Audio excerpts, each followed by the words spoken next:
Hey guys, this is Dr. Hub. In case you haven't subscribed, please do subscribe for updates.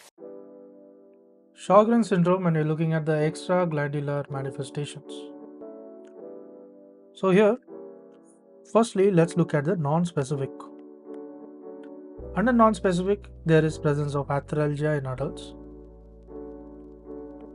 So arthralgia present in the adults. So it is the most common extraglandular manifestation. It is usually non-erosive and leads to the Jacob's arthropathy.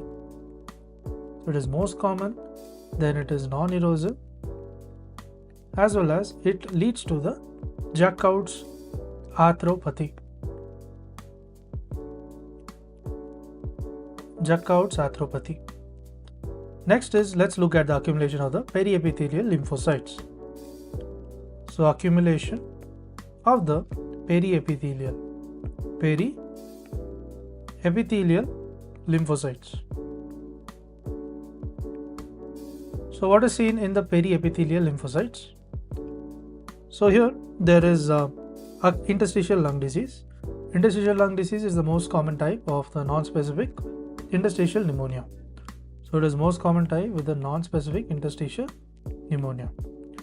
Next we look at the renal tubular acidosis, the RTA. It is with the distal type 1. So it's the distal type 1 of the RTA. Then comes the primary biliary cirrhosis. So primary biliary cirrhosis. Next, let's move on to the immune mediated, complex mediated. So in terms of the immune complex mediated, so here they include the small vessel vasculitis,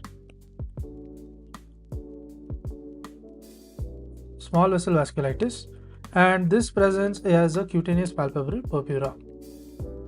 So cutaneous palpebral purpura.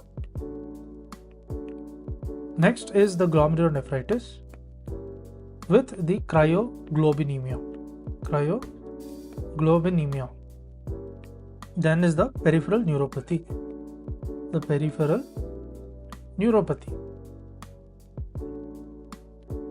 Next, let's look at the lymphoma.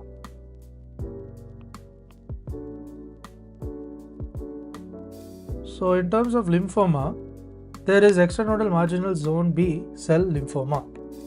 There is extranodal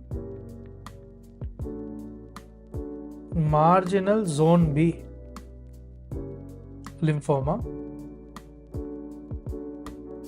and this is of the mucosal associated lymphoid tissue.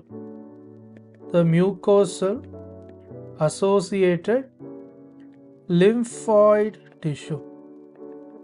So in short, it is a maltoma.